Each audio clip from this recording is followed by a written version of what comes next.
All right, students, we are back here continuing on in the book of John, and today we're in John 5, the healing at the pool on the Sabbath. And a really cool text, I think, a short one, 17 verses, so we should get through it rather quickly. But I think what we'll learn about Jesus and how he relates to us is really applicable to our lives, and hopefully will be an encouragement to you all. So, having said all of that, let's dive into the text right away. Starting in verse 1. After this, there was a feast of the Jews, and Jesus went up to Jerusalem. Now there is in Jerusalem by the sheep gate a pool in Aramaic called Bethesda, which has 5 roofed colonnades. In these lay a multitude of invalids, blind, lame, and paralyzed. One man was there who had been an invalid for 38 years. When Jesus saw him lying there and knew that he had already been there a long time, he said to him, "Do you want to be healed?" The sick man answered him, "Sir, I have no one to put me into the pool when the water is stirred up, and while I am going, another steps down before me." Jesus said to him, "Get up, take your bed, and walk." And at once the man was healed, and he took up his bed and walked. Now that day was the Sabbath, so the Jews said to the man who had been healed, "It is the Sabbath, and it is not lawful for you to take up your bed." But he answered them, "The man who healed me, that man said to me, 'Take up your bed and walk.'" They asked him, "Who is this man who said to you, 'Take up your bed and walk'?" Now the man who had been healed did not know who it was, for Jesus had withdrawn as there was a crowd in the place. Afterward, Jesus found him in the temple and said to him, "See, you are well. Sin no more, that nothing worse may happen to you." The man went away and told the Jews that it was Jesus who had healed him. And this was why the Jews were persecuting Jesus, because he was doing these things on the Sabbath. But Jesus answered them, "My Father is working until now, and I am working." So I think the first thing that you'll probably notice is a lot of blue and a lot of orange, right? And let me explain what that is real quick. When I read through this text the first time, I noticed that there was lots and lots and lots of references specifically to this paralyzed man and in reference to Jesus. So you'll notice that all the references in blue are in reference to the man who could not walk. And then all the references in orange are to Jesus, right? So the interaction between those two individuals, and that was pretty much the whole purpose of the story, was to talk about those two individuals and see their interactions with one another, right? The whole story of the Bible is centered around Jesus, so it makes sense that a story about Jesus healing a man, those are the two central characters. So you see that in the blue and the orange, and you also see, if you can, in the green, right? There's 3 instances in green where I bracketed. Here's the first one. Here's the second one, and here's the third one. And those are the 3 times that Jesus specifically spoke to this man. And so we'll get to that in a second. But as I read through this, I thought this was a really cool story about how Jesus ultimately relates to his people, and especially to us, right? Though we might not necessarily have the same life story as this man in the story, we do certainly share the same relationship to Jesus in terms of how he views us and relates to us. So I want us to focus on that today and begin to think through how we can relate to Jesus in a similar way in our lives. All right, so 5 things I note here at the top of how Jesus ultimately related to this man. And we'll walk through them very briefly.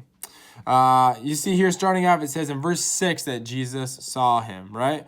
So we see that there's one man, one individual that we're talking about here. And in verse 6, it says, when Jesus saw him, right? So when Jesus saw that one man lying there and that he knew he had already been there for 38 years, I think those 2 things ultimately right off the bat are important for us to recognize in terms of how Jesus views us. He sees us and he knows us. All right, when we look back at the beginning of John, in John 1, we understand that Jesus was there at the beginning with God when the world was created. And more importantly, everything was ultimately created through Jesus. And so not only has Jesus seen us prior to us being born into this world, he also knew us prior to us coming into this world. And right now in this moment, right, in this moment, on this Friday or whenever you're watching this, Jesus both sees you and knows you. And I think that's important for us to remember and understand as we think through the various different struggles and trials that we face on a daily basis. Thirdly, we see that Jesus talks to him. Right, so in verses 6, 8 through 14, it's not like Jesus just sees this man and ignores him. Jesus ultimately, we see, goes on to heal this man. But rather than just kind of looking at this man and choosing in his mind to heal him and walk away, Jesus is very intentional with this man to ultimately make his presence known to him, to rather than bring just physical healing, to also bring spiritual healing into his life. So we see here the first interaction. It says, Jesus said to him, "Do you want to be healed?" So Jesus brings an awareness that this man needs healed, right? Second time, Jesus said to him, "Get up, take your bed, and walk." So the second thing we see is Jesus physically heals the man.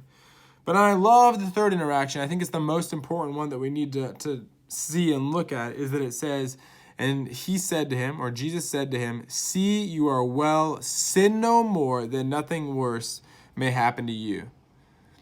All right, so what this ultimately all leads to, right, from Jesus' conversations, Jesus is talking to him, is we see that Jesus physically heals him, but then also spiritually heals him and calls him to turn, right? Not just turn in a physical sense, but turn in a spiritual sense to who Jesus is. And I think this is the exact same way that Jesus relates to us today, right?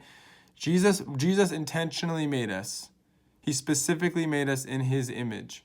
Jesus knows us. He sees us. Jesus talks to us on a daily basis through his word, right?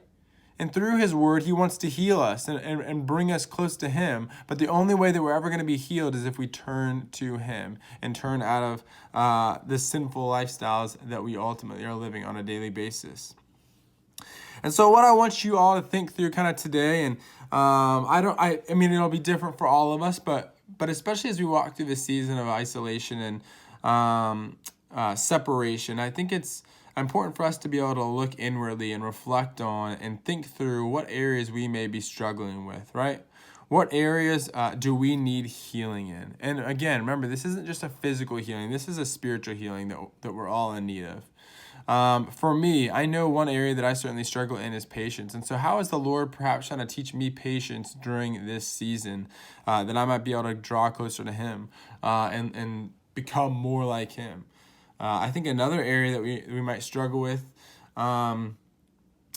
is kindness, right? Kindness and goodness towards to family members, right? You've likely been with the same family members on a daily basis for months now, right? And it can be easy to grow impatient with them. How can we be learning from this text like this and see how Jesus was not only patient and intentional with this man, but how he's also patient and intentional with us?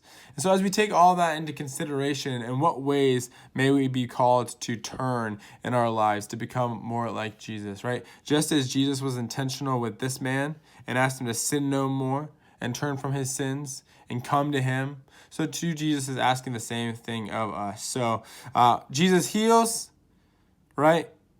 Jesus heals, and he asks us to turn. But I think it all centers around the fact that Jesus is intentional with his relationship with us. He sees us, he knows us, he talks to us, he heals us, and he calls us to turn to him. So think about that today. I'd love to hear what you guys' thoughts are and how this ultimately relates to you. But anyways, I hope you guys are having a great day. I will see you next Tuesday for our next episode of Daily Dose.